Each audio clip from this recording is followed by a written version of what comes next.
Hello to everybody involved in this very special event, and a very big thank you to you, Fergal, for inviting me to contribute.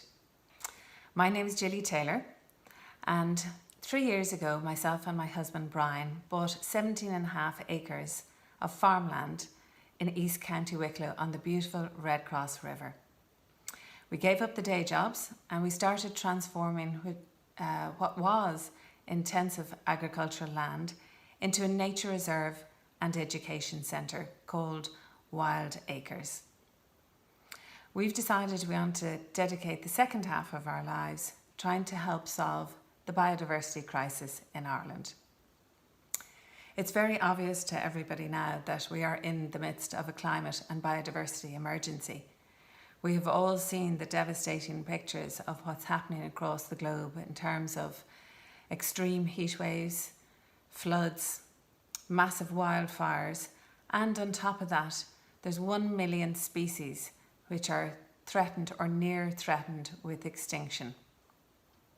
So how do we generate a planet and people-friendly world as we emerge from the pandemic? Well, here follows my 5 ideas, and I've put them in the format of an A, B, C, D and E. Starting off firstly with A for action and advocacy. I believe one of the most important things we can do is to lobby our local and national representatives in relation to this environmental crisis that we're going through. As well as individual change, there needs to be system change. It's really important that we get to the root of this. And in order for systems to change, we need people to demand government to do that. Whether it's signing online petitions, whether it's responding to public consultations or emailing our local councillors.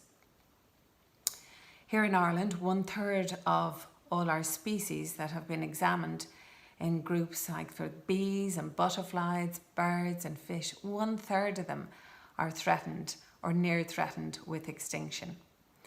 Along with that, the habitats have been degraded substantially, whether it's the woodland or wetlands, peatlands, grasslands, they're in a really bad state. So while the Dáil declared a climate and a biodiversity emergency in May 2019, the Citizens' Assembly that was due to be established, which would involve people coming up with the ideas on how to problem solve for this crisis, it's 2 years on and that assembly has not been established. So we really need to lobby and advocate for that to happen. So more signing of petitions, more emailing councillors and public consultations. So my next idea is B is for business and biodiversity. There are over 250,000 business enterprises employing 1.5 million people in Ireland. If every one of these 250,000 businesses was to have a biodiversity action group, a working group set up, think of the impact that would make. It would be massive.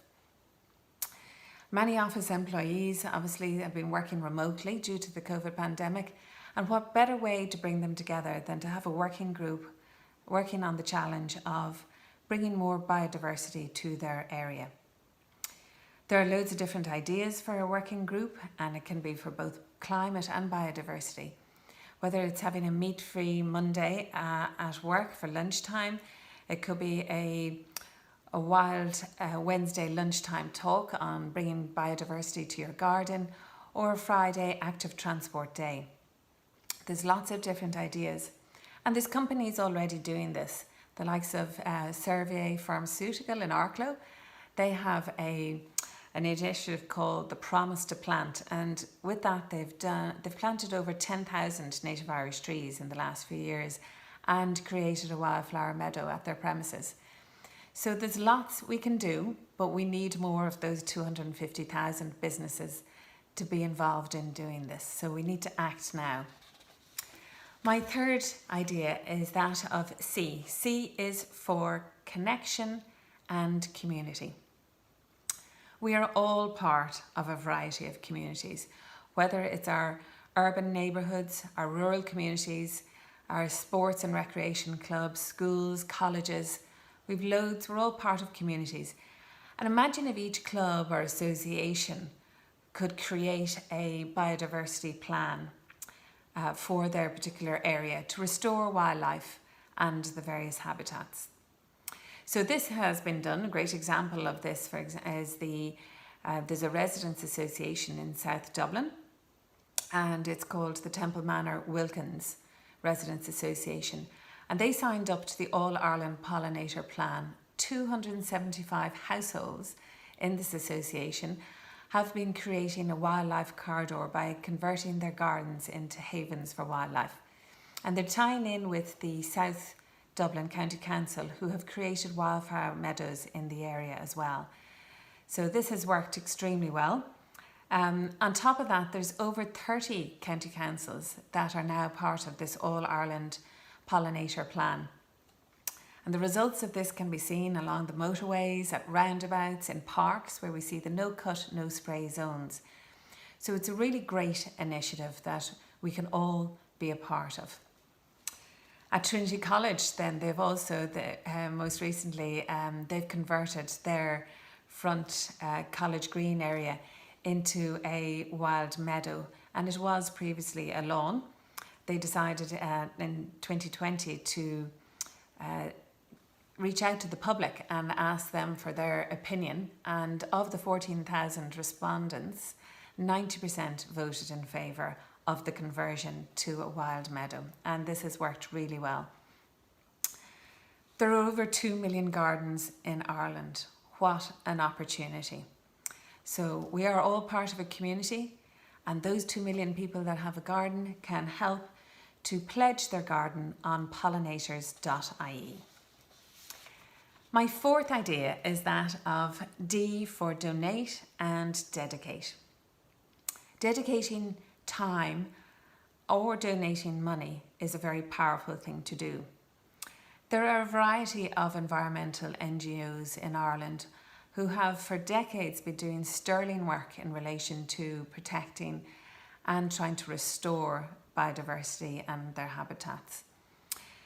I suppose they've been very much involved in action, advocacy, education.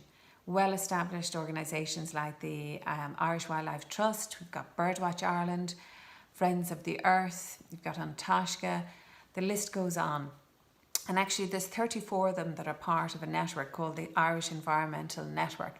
And this particular network has over 35,000 volunteers, and annually they contribute to the tune of 6 million volunteer hours.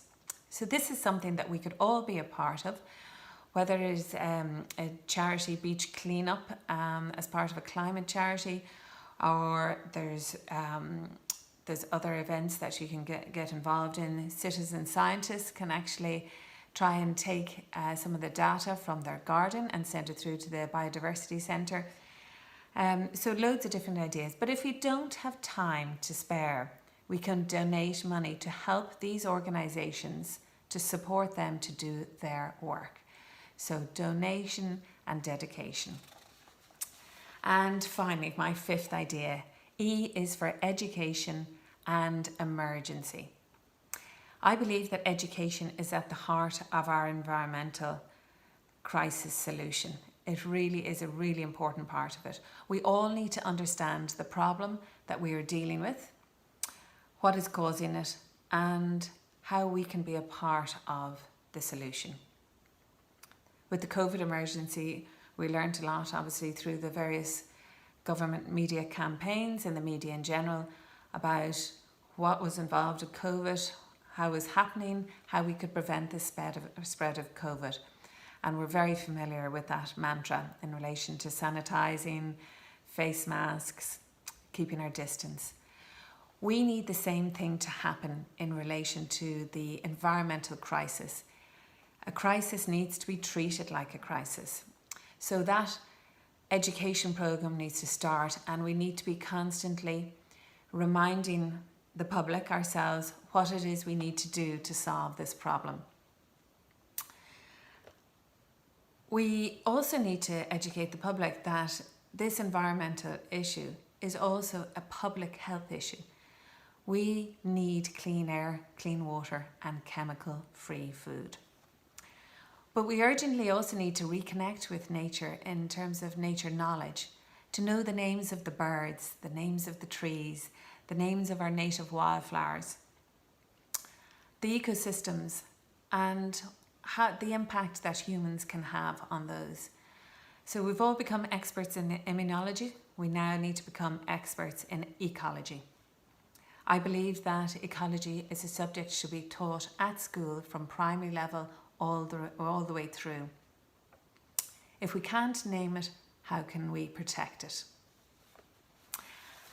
And finally, in conclusion, scientists say that it's highly likely that the COVID virus came from bats, but first passed through an intermediary animal, the pangolin. Pangolins are the most illegally traded mammal in the world. While we in Ireland cannot control the pangolin trade globally, we can look at how we are treating our own native animals in this country. For example, the Irish hare, the basking shark, the freshwater pearl mussel, and the habitats that they live in. We can address the fact that only 2% of our marine environment surrounding this island is protected. We can address the fact that there is only 1% of native woodland left in Ireland. Can we save the curlew, the cuckoo, and the corncrake, which are now, they were once common and they are now very close to extinction? Can Ireland be a shining example? Restoring our natural world is essential for a sustainable future. We need to land running and emerge from COVID, resurging with energy and determination for a better future for people and planet.